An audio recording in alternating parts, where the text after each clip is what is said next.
Você conhece as estruturas de um projeto de tese?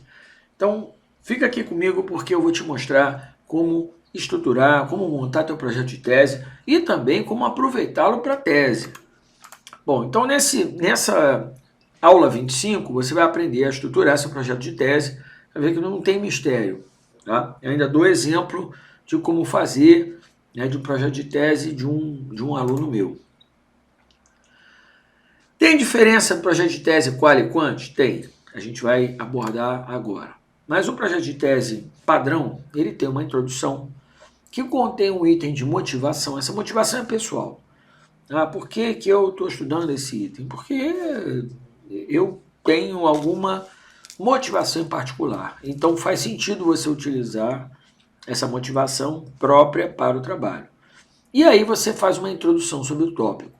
Eu gosto de trabalhar com introduções objetivas. Esse trabalho destina-se a investigar isso por causa disso, dentro desse mercado, limitado a isso, aquilo, outro. E o primeiro parágrafo logo. Depois você acrescenta um item de objetivo de pesquisa. Porque assim, você disse que você quer estudar tal coisa, mas de que forma e com quais objetivos? Bom, depois que o seu trabalho é quali, você vai trabalhar com premissas, que são as bases da tua pergunta de pesquisa. As premissas são aquilo que você considera como certo para o início do teu trabalho. Ou, no caso quant, de hipóteses. Então, você está lidando com hipóteses matemáticas que vão ser utilizadas, né, no lugar das premissas, se o teu trabalho for quantitativo. Depois você vai para o Literature Review, que você vai fazer uma revisão bibliográfica daquilo que é conhecido, do que é não conhecido, e principalmente focando no chamado Research Gap. O que é o Research Gap? É a lacuna de pesquisa.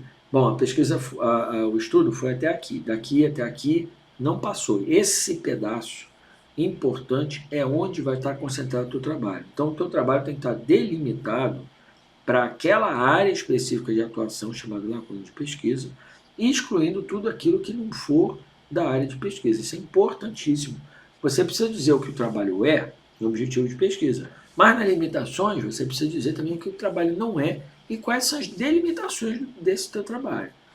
No Literature Review, né, visão bibliográfica ou marco teórico, depende da instituição, português, inglês e como se usa, você vai colocar também teorias que dão suporte à tese, e não mais do que 3. Tá? 2, 3 teorias já está de bom tamanho, porque pegam um fenômeno assim e estudam ele bastante. Depois, você vai para a pergunta de pesquisa, o Research Question, uma frase, no máximo uma página para esse conteúdo todo. Né? Então você pode explicar, justificar, sempre tem que ter justificativa do porquê da pergunta de pesquisa. Algumas instituições pedem que o assumption seja colocado do lado da justificativa, do lado da pergunta de pesquisa. Daí você vai para o design geral da pesquisa, que essa vai ser a origem da metodologia. Tá? Então você vai para aquele Research Onions que a gente já falou, e essa questão de racionalidade é para as filosofias de pesquisa. Então, se ela é quantitativa, filosofia positivista. Se ela é qualitativa, filosofia interpretivista. Depois você precisa dizer quais são as limitações da pesquisa. Se a pesquisa está limitada ao mercado brasileiro de informática, ao mercado de óleo, a indústria de óleo e gás brasileira, de upstream ou de downstream, por exemplo. Esse trabalho está limitado a negociações empresariais brasileiras, excluídas negociações com o governo brasileiro, por exemplo. Podem ser negociações privadas, governamentais, por exemplo. Bom, finalmente você precisa dizer também o que o trabalho é e o que o trabalho não é. Nas limitações de pesquisa, você vai dizer, por exemplo, estou estudando a indústria de óleo e gás brasileira upstream ou downstream.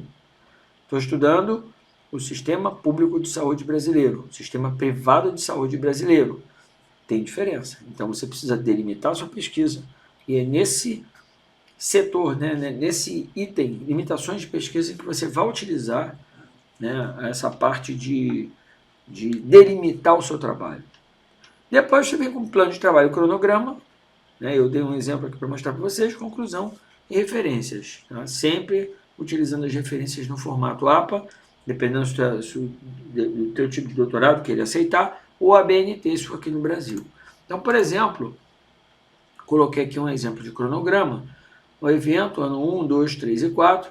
Veja que esse é um diagrama de Gantt, né? Então você tem aqui as leituras, a duração do DBA, né? Aqui no caso do Literature Review, o projeto de tese, a introdução, né? Então, por exemplo, por que você deve estar vendo aqui? Não, mas começou no ano 1. Esse aqui, por exemplo, começou no segundo semestre, o DBA, dura 4 anos, né? Poderia até um pouco mais aqui no ano 5, né? Porque ele começou na metade. Alguns duram 3 anos, outros 3 anos e meio, outros 4 anos. Mas as tuas leituras, veja que isso aqui antecede o programa. Claro, você começou a estudar para se preparar para o DBA. É importante que você mostre isso.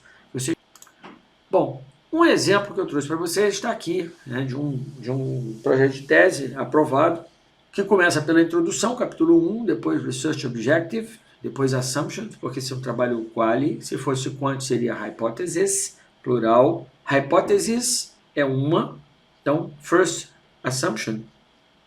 Esse trabalho tem duas premissas, primeira e segunda, e tem 2.11, 2.12. Se tivesse duas hipóteses, seria First Hypothesis, Second Hypothesis. Tá? Detalhe, você não precisa colocar a hipótese nula e a hipótese alternativa. Basta a hipótese alternativa, a gente sabe que a nula é o oposto da alternativa. Tá? 2.2 Research Questions, aí você coloca, aí nesse caso aqui esse trabalho tinha dois, First and Second Research Questions. 2.3 Theoretical and Managerial Contributions, é importante se dizer quais são as contribuições, e aí usa aquele framework do Gioia, que a gente já viu em outra aula, ele é bastante útil para dizer onde é que o seu trabalho, se ele é útil, se ele a contribuição ela é mais prática, mais incremental, né, mais teórica, científica, e é bacana você mostrar o tipo de contribuição através da metodologia do Gioia. Aí você vai para o Literature Review, e esse Literature Review ele vai expandir um pouco a base do conhecimento. Inclua sempre uma teoria ou duas, no máximo 3 teorias de suporte para o trabalho. Isso ajuda bastante. Você pode fazer Literature Review por perspectivas dos campos de estudo, pelas variáveis, tem várias maneiras de você abordar isso. O Literature Review, para muitas instituições, tem que ter pelo menos umas 20 páginas.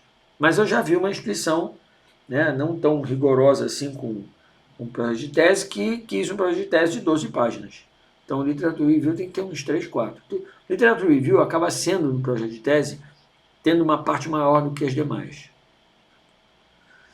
Referências, utilize somente artigos. Tá? Por exemplo, vale a pena você estar falando de metodologia, e geralmente os métodos não estão em artigos, estão em livros. Se você tiver algum artigo interessante que fale sobre metodologia, existem alguns, utilize. Caso contrário, não tem problema você usar os livros, mas aí, na parte de metodologia. Não use livros, de forma geral, para suportar suas opiniões dentro do projeto e de uma tese. Tá? Não pega bem o meio acadêmico, prefere artigo do que livro. Capítulo 4, metodologia e limitações de pesquisa. Então, nessa hora você vai fazer o Research Design, pega aquele Research Onion que a gente já viu em outra aula de estratégia de pesquisa, vai dizer como é que vai ser teu trabalho, se é experimento, se é estudo de caso, se é o que é. Né? Ou se é um survey com base em questionário, e vai dizer a proposta. Ali, no projeto de tese, você está colocando o que vai acontecer ainda, você não sabe. Então, você não pode falar, por exemplo, com o tempo verbal do passado. Você vai dizer que você vai fazer, vai ser visto, vai ser feito, vai ser analisado, vai ser estudado, não o que já foi feito.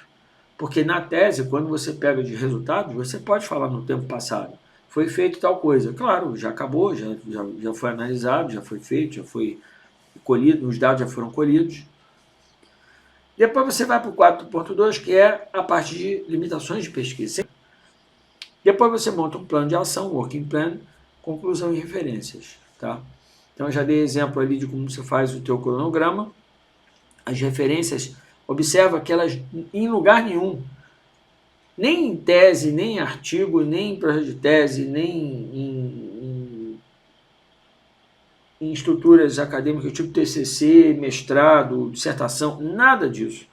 as referências nunca são numeradas. As referências sempre recebem, sempre ficam antes dos apêndices, tá? Referências, depois que vem os apêndices.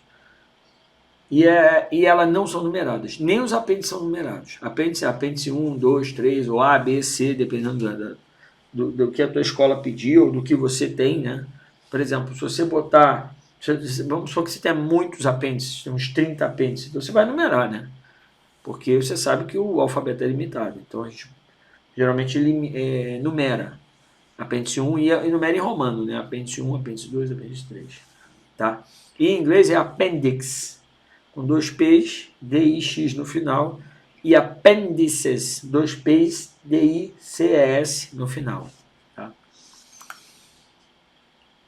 Bom, e como você estrutura? Bom, você terminou o projeto de tese, apresentou o projeto de tese, foi aprovado o projeto de tese, e aí você vai partir para a tese. O que você faz?